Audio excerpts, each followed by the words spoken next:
This is HJ Reviews, and today we're going to be reviewing the NERF and Strike Elite Stockade. Included with the blaster is a detachable stock, 10 elite darts, and a manual. Also, this blaster requires 3 AA batteries, which are obviously not included. If you remove the stock and ignore its colour, this blaster is pretty much a barricade. I personally do prefer this blue elite colour scheme. I think most people would agree with me. It looks much nicer. So the Stockade has one tactical rail at the top, a sling mount down at the bottom of the handle, and at the top here you've got your access or jam door, which you can just slide open. There's also a green indicator to show that it's fully closed. This is quite helpful because sometimes you might not know if it's actually fully closed. If you flip the blaster around, here you have your battery door where you can put in your 3 AA batteries.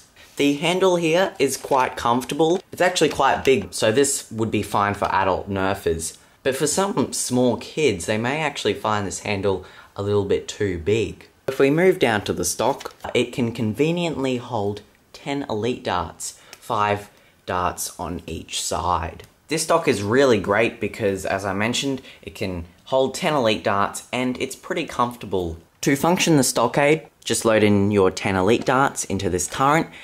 You'll also need to rotate this to put in all the darts. Once you have done that, you can flick this switch over here. I'd also like to note that the switch isn't on this side. So once you've done that, you can just pull the trigger to fire. You'll also notice that the trigger pull on this is quite big. Here's a quick firing demo of the Stockade.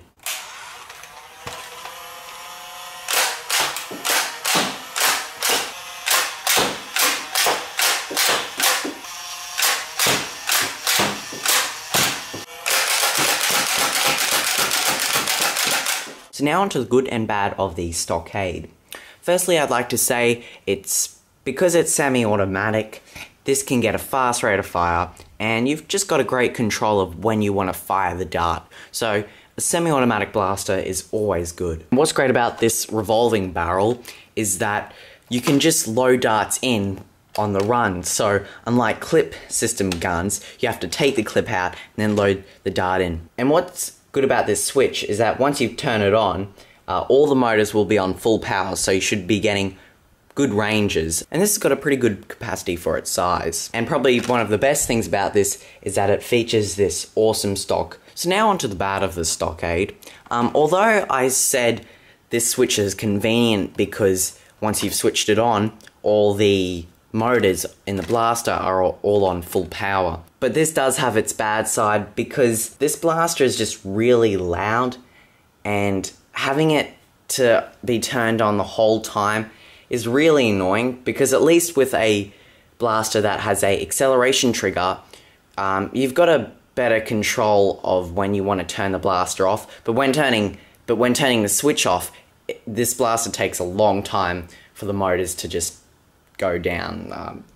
I'm not even saying probably the right terms, but if you get what I'm saying. Also, another thing, loading darts into this blaster takes a long time. It doesn't feel right turning this turret. Yeah, so I don't like the loading. So overall, the Stockade is a great primary or secondary blaster. It's got a great rate of fire, good capacity, and it comes with this awesome stock. So if you're keen on buying this and you really don't mind about it having this switch, I'd say go ahead, go and buy it, because there are really no major downsides to it. But many may ask, what's better, this or the Strife? That really depends because both blasters have their pros and cons. For instance, what's great about the Stockade is that it has the turret which you can load darts into while you're on the run. But then again, being a clip system blaster, you'll have the opportunity to load in a big 25 dart drum, and you'll have a great capacity, while with this you're only limited to 10. I personally believe if you don't have many clips or drums, you're better off getting the Stockade because you'll still get a pretty good 10 dart semi-automatic blaster. But if you do have a lot of clips and drums, I'd say go with the Strife, because then you're given the opportunity, you can use these drums conveniently. That's what I recommend. Thanks for watching HJ Reviews.